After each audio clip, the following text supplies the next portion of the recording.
problem with children with disabilities.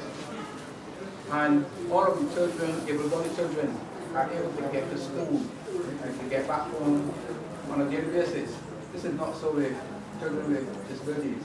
And this needs to be corrected like yesterday.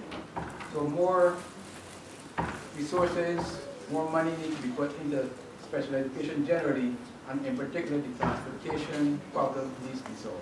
I think resources in terms of our personnel, there are persons out there that we can utilize that have been trained in various areas, but they're not being utilized effectively.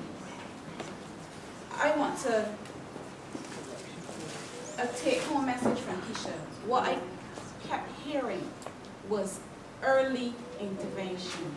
Early intervention. I think that's the direction that we need to go in. I'm a strong advocate for early intervention.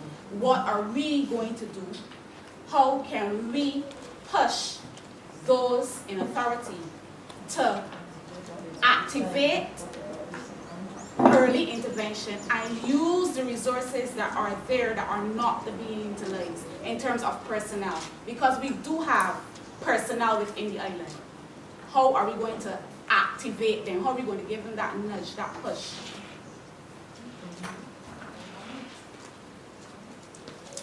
I do not want to come across as if I am bashing system. No, I am not bashing system. I listen to me. I know because I am a person. I am very passionate and I speak honestly.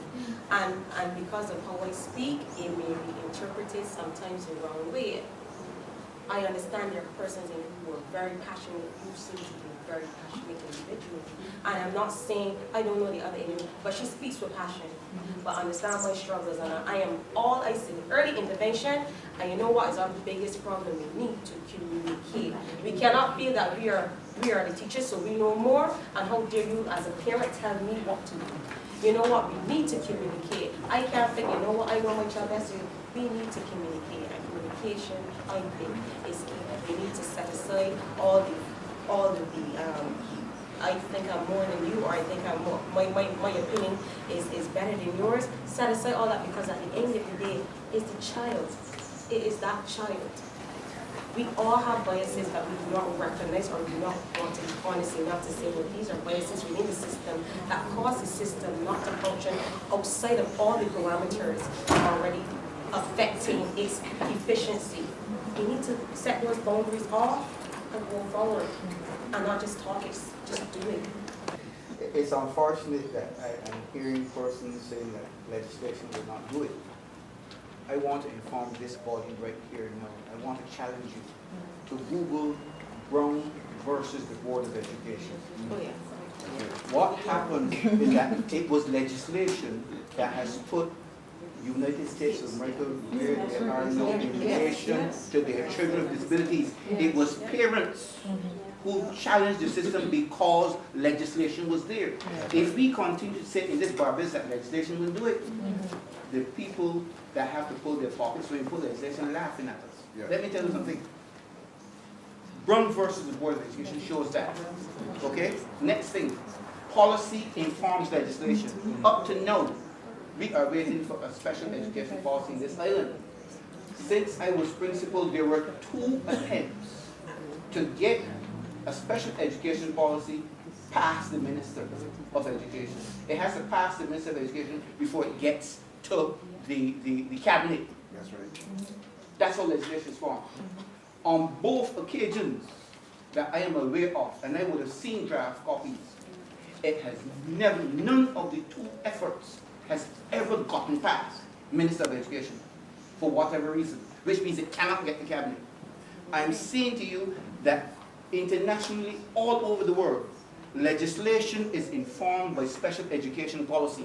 And therefore, if there is an absence of a special education policy in Barbados, we will get nowhere fast. Ever since, I was on several committees doing the same thing, and we didn't get that far. Next thing, the last thing I want to say, in terms of influence, we're saying get out and speak, get out and speak. The real influencers, and this is now peculiar to the West Indies. We're a small country. People who are in positions of influence to make things happen, as it relates to special education, seldom ever do it. You know why? Because they don't want to. It's said to them that they're doing it because his child or his relative is involved. I have a relative who is autistic. I demanded of the ministry that I get him into the school which I was in charge. I wouldn't say my school.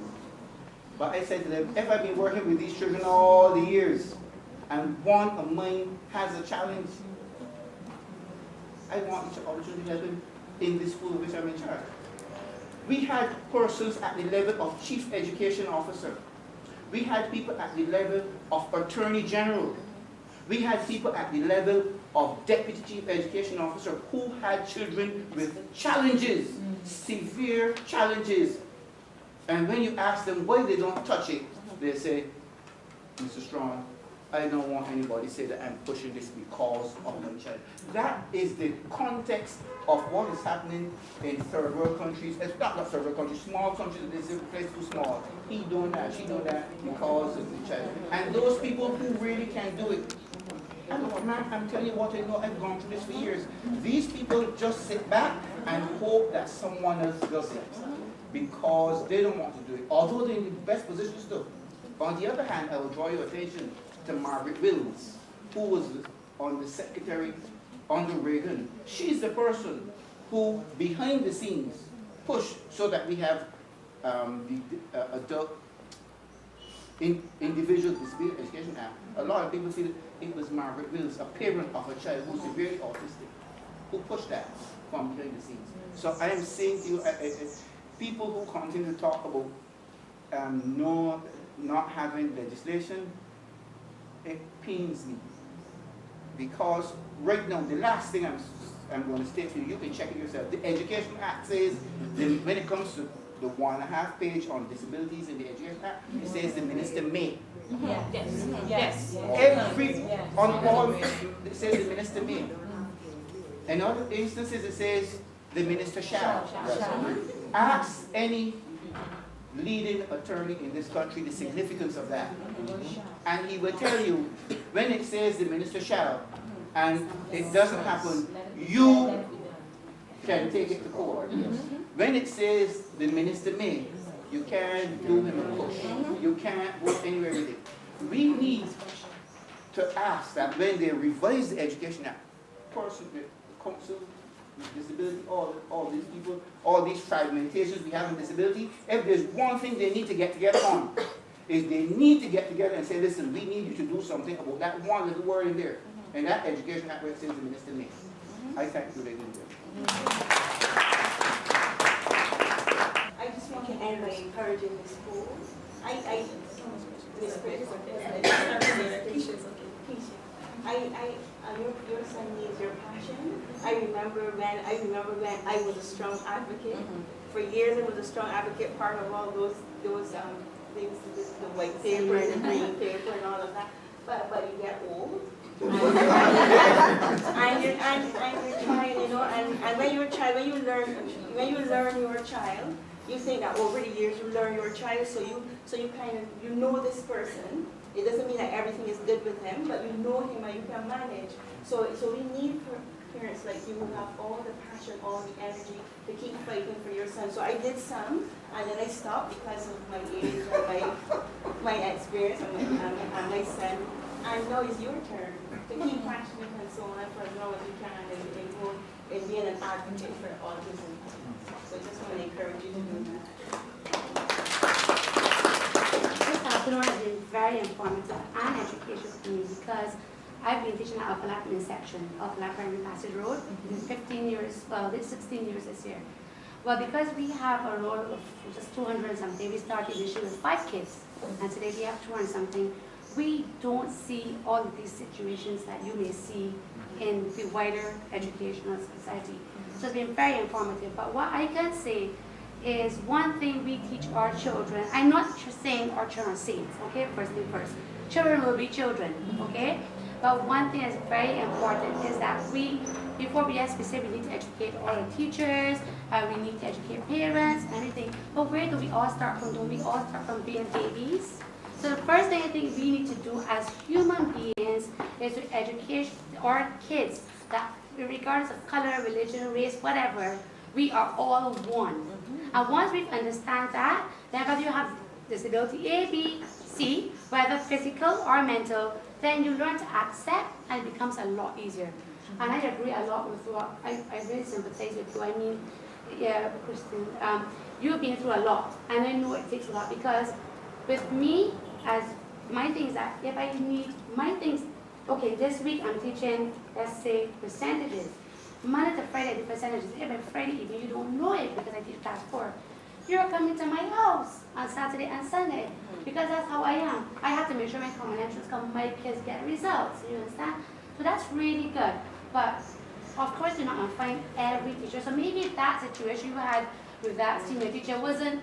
She maybe was. I'm not saying every teacher is perfect and every teacher will go out his or her way. I still think majority of them. There are a few who are there just for the salary. It's my job. I'm getting paid when the month comes, right?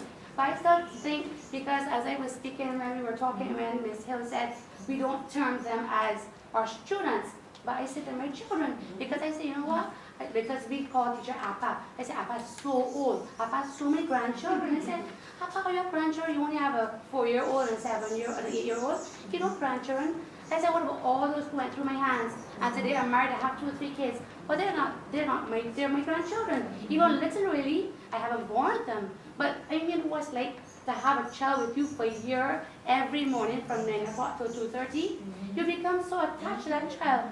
So I think it starts back from teaching. Forget about, yes, they have legislation, we have all that, but what is the sense you have legislation but your heart is a rock? You need to first teach your kids, we're human beings, regardless, as I said, as Muslims, we teach them, regardless of race, religion, color, whatever, wherever background you're from, wherever you're from, we're all human beings and we have to respect each other, and after that, everything becomes easy. And in terms of the communication, I agree with that 100%. I always say it's a triangle, teacher, student, parent. If the parent is doing their part and the teacher and the child isn't, we break down.